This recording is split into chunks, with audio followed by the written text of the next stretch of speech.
Right, we're in Swanholme Lakes this afternoon. Beautiful little nature reserve within the city boundary.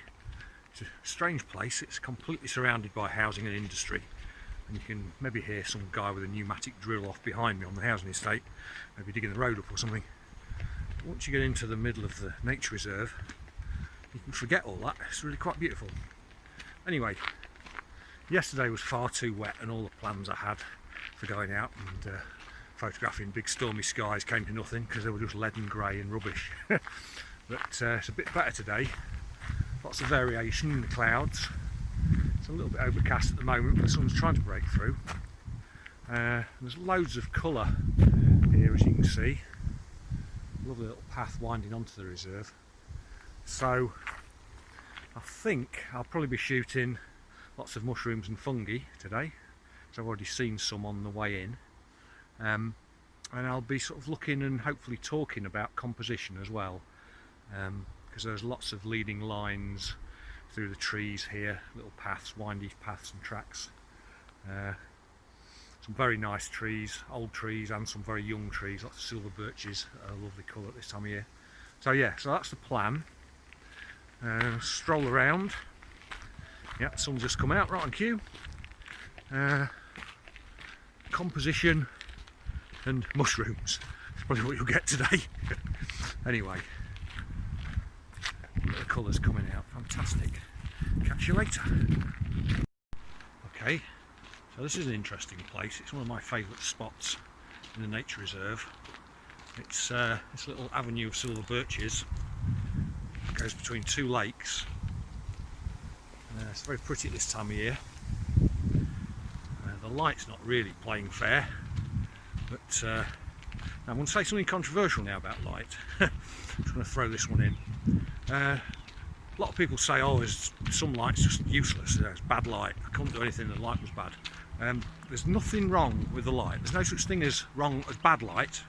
What there is wrong light, wrong for the photos that you want to take at that time. So if it's too harsh, like the middle of the day when photographers are all meant to sort of stay at home and not go out because the light's so harsh, go into a forest, go somewhere where that harsh bright midday light is being calmed down a bit and filtered by the trees, and you can also get some fantastic backlight in those sorts of conditions. So never say, oh, the light's bad, just change your mind as to what you're going to shoot, really.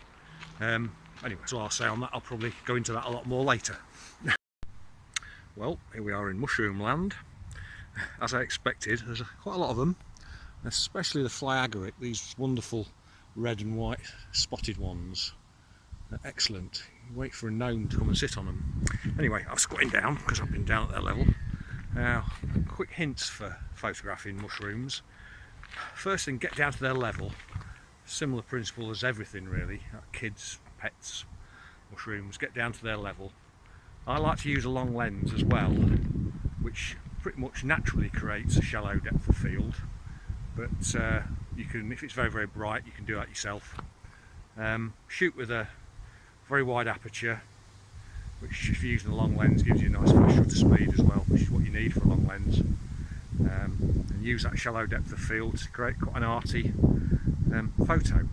I hope you can hear me through the wind because I'm in an open bit. It's a bit windy today, it's a bit hopeless with the phone. So yeah, so use a shallow depth of field, and a trick with that is to focus on the leading edge of the mushroom. It's a bit like when you're photographing butterflies or any insects, really, dragonflies and things. Photograph on the eyes of them, and the rest will probably be able to focus with a shallow depth of field, but it won't matter so much. It's the same with mushrooms. Using a shallow depth of field, you're not going to get it all in focus. So focus on the leading edge and it looks quite good. Okay. Now the light has faded away on me quite a bit. This has gone a more uniform grey, which is a shame.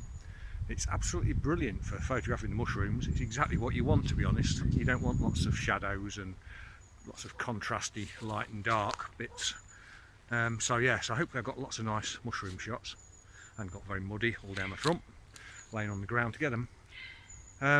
But when I first came in to the reserve, there was quite a lot of sunshine, and although there were very dark clouds, those really dark dramatic clouds that you sometimes get at this time of year, they were balanced by some beautifully lit trees, and the landscape underneath the sky, the big sky, big clouds.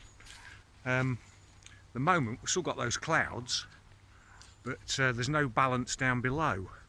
Now you can see behind me some lovely colours here in the woods, and lots of logs on the ground, things like that. So I may well stop any intentions of shooting big landscapes and just concentrate on the little stuff, because the light is perfect for that.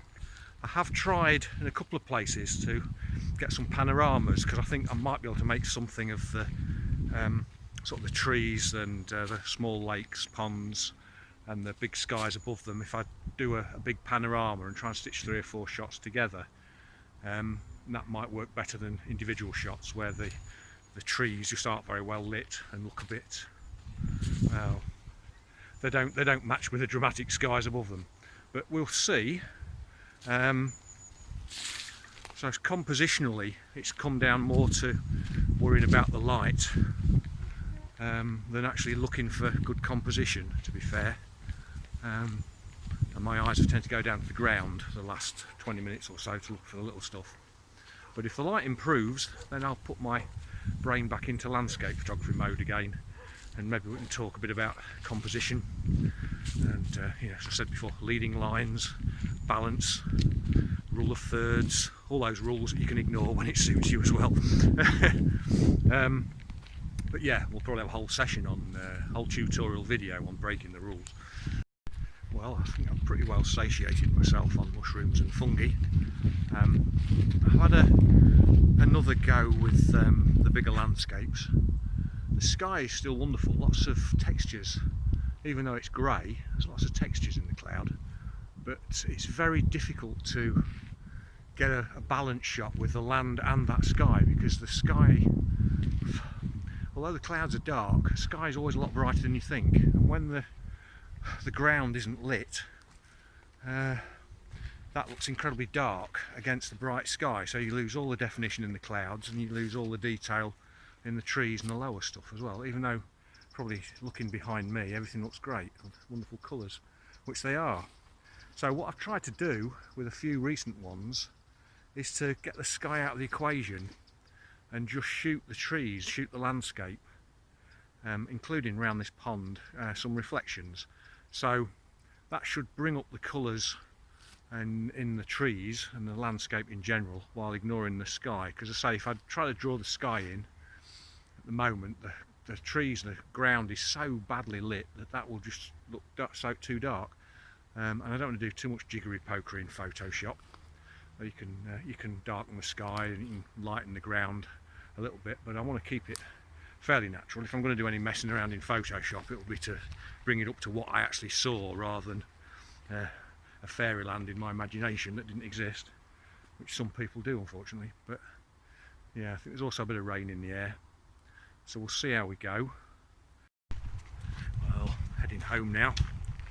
The cloud is coming in, it's starting to drizzle, and matey boy here hasn't got any waterproofs with him, so I wasn't expecting it. That was one thing I wasn't expecting. So apart from needing waterproofs, I suppose the lesson that you learn from today is be prepared to improvise, which is what you should do every time you go out with your camera. My plans weren't too bad, to be fair.